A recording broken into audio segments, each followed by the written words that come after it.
جمشید والا میرا 105 دیکھ لیں جی جس میں نے صرف قرآن کی آیات کا ترجمہ پڑھا ہے، ٹھیک ہے، رونگٹے کھڑے ہو جاتے ہیں. بالکل.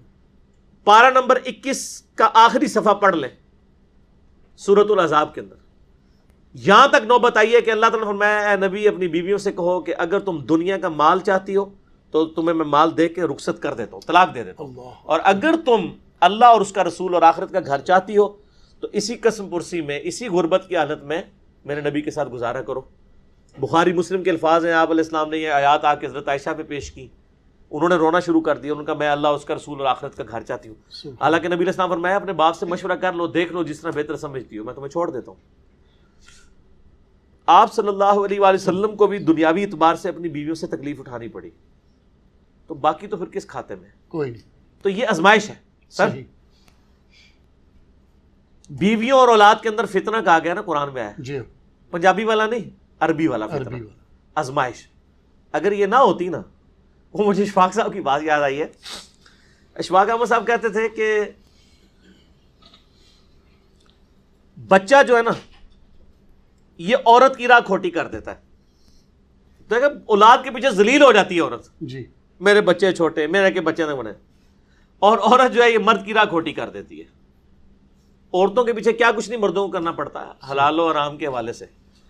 تو یہ ساری آزمائشیں ہیں، انہی کے ساتھ وقت گزارنا ہے. اور اس کے لیے میں آپ کو ایک نسخہ بتا دیتا ہوں، لاہور کا راستہ بھی بتا رہا ہوں تو آپ کو کرایہ بھی دے دیتا ہوں. جزاک اللہ.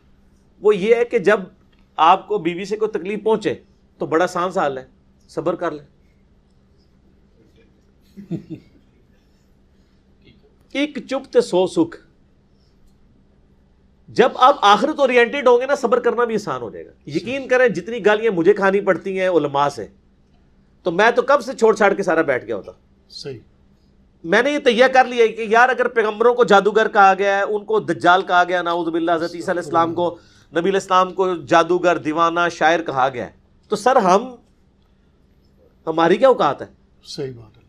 میرے خیال ہے ہم اپنی کو اوقات سمجھ رہے ہوتے ہیں، اس لیے ہم صبر نہیں کر رہے ہوتے. وقت کے پیغمبر کو اگر اتنی گالیاں کھانی پڑے تو پیغمبر کو بھی چاہیے تھا، وہ اللہ کو کہتا ہے اللہ میرے کو کام نہیں ہوتا. جی نہیں کہا نا. صحیح. آپ کو تو وہ تکلیفیں نہیں کاٹنی پڑ رہی. اسی طریقے سے بیوی سے، بچوں سے بھی تکلیف پہنچے، صبر کریں. اور میں بتاؤں صبر سے کئی معاملات حل ہو جاتے ہیں. وہ ایک گورے کا وہ رول بھی ہے نا کہ 80-20 رول اسے کہتے ہیں. وہ کہتا ہے 20% تو تکلیف آتی ہیں ڈیسٹنی، تقدیر کی وجہ سے، لیکن 80% ہم خود اضافہ کرتے ہیں اس میں. ٹھیک. یہ بڑے پوائنٹ کی بات کی ہے اس نے. قدرت صرف 20% تکلیفیں ڈالتی ہے، باقی 80% ہم اس میں بگاڑ کی وجہ سے ڈالتے ہیں. مثال کے طور پہ میں آپ کو اوریجنل واقعہ بتاتا ہوں. ہمارے اسلام آباد میں ایک دوست ہیں، وہ مجھے بتانے لگے کہ ان کے ادھر اسلام آباد میں I-10 سیکٹر کے اندر ایک بندے نے نئی گاڑی نکلوائی. تو اس کا چھوٹا بچہ تھا 7-8 سال کا. وہ آیا تو اس کے ہاتھ میں کوئی پرانی چابی تھی، اس نے اس کے اوپر یوں لکیر مار دی. اب نئی گاڑی کے اوپر لکیر، اگر ویسے دیکھا جائے تو کیا فرق پڑ گیا یار؟ جی اگر اسی گاڑی میں ایکسیڈنٹ ہو اور اس کا بچہ مر جائے اور اس کو اس کے اگینسٹ آفر کی جائے کہ بچہ چاہیے یا نئی گاڑی، تو کیا کہے گا وہ بچہ. اسی بچے نے زندہ حالت میں اگر اس کے اوپر یوں مار دی، ایک لائن ہی پڑی ہے نا، وہ ٹھیک بھی ہو جائے گی، وہ پوری بھی تباہ ہو جائے، بچے کا ایکویلنٹ تو نہیں. اس کو اتنا غصہ آیا، اس نے اس بچے کو دھکا دیا، وہ بلندی سے نیچے گرا، اس کا شولڈر نیچے جا کے لگا، وہ اتنا ڈیمیج ہوا کہ اس میں پھر پیپ پڑ گئی، حتیٰ کہ اس کا یہ بازو کاٹنا پڑ گیا. تو یہ جو تکلیف تھی اس کا 20% تو اللہ کی طرف سے آیا تھا نا، 80% تو اس نے خود کیا. اچھا، اب وہ پوری زندگی اپنے بچے کو، گاڑی تو پھر بھی آ سکتی ہے، تو وہ بچہ جو ہے اپنے باپ سے ابھی تک گلہ کرتا ہے کہ بابا یہ میرا بازو جو ہے وہ تو مجھے نہیں ملے گا، آپ کو تو گاڑی مل جائے گی. وہ پوری زندگی اپنے آپ کو معاف نہیں کر سکے گا. اسی طریقے سے بعض اوقات لوگ آفس سے لیٹ ہو رہے ہوتے ہیں تو جناب اوور سپیڈنگ کرنا شروع کر دیتے ہیں. بندہ نیچے آ سکتا ہے، بندہ نیچے آ جائے، مر جائے، یا اتنا بڑا نقصان اٹھانا پڑ جائے، تو بعد میں آپ کہیں گے یار اس سے تو بہتر تھا میں اگر لیٹ ہوا تھا تو میں دفتر سے چھٹی کر لیتا. یہ عذاب جو میں نے ڈال دیا اپنے اوپر، یہ بہت بڑا ہے. جی ٹھیک ہے، ایک دفتر سے لیٹ ہونے کی وجہ سے اتنی آپ نے تکلیف کاٹی، وہ 20% آپ پہ آئی تھی 80% آپ نے خود ڈال لی اپنے اوپر.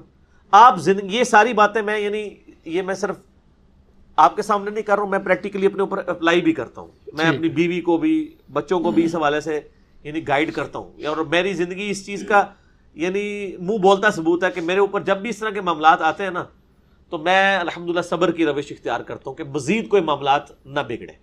خاموشی اختیار کر لیں. کوئی گالی دیتا ہے, کوئی آپ کو, مجھے مسجد سے پکڑ کے بھی لوگوں نے باہر نکالا ہے علماء نے, میں نے کبھی شی تک نہیں کی ہے, کوئی لڑائی جھگڑا نہیں کیا. آپ صبر کی روش اختیار کریں.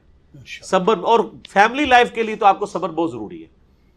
عورتوں کا غصہ فوراً آتا ہے, ٹھنڈا بھی فوراً ہو جاتا ہے. صحیح. تو جب عورتوں کا غصہ ٹھنڈا ہو جائے, اس ہفتے اگر کوئی بدتمیزی کی ہے انہوں نے, تو آپ جو ہے نا ایک ہفتے کے لیے صبر کر لیں. اگلے ہفتے اسی دن کو بتائیں جو پچھلی دفعہ آپ نے کیا تھا, اگر یہ نہ ہوتا تو وہ بھی مان جائے کہ مجھ سے غلطی ہوئی ہے. صحیح. لیکن اس وقت تو وہ نہیں مانے گی, اس وقت تو آپ بھی ماننے کے لیے تیار نہیں ہوں گے. جی ٹھیک ہے, ایٹ دا اسپاٹ تو کوئی بندہ اپنی غلطی ماننے کے لیے تیار نہیں ہوتا. تو صبر و شکر کے ساتھ زندگی گزارنی پڑتی. جزاک اللہ خیر. جو بیویاں اپنے آپ کو خاوند کے برابر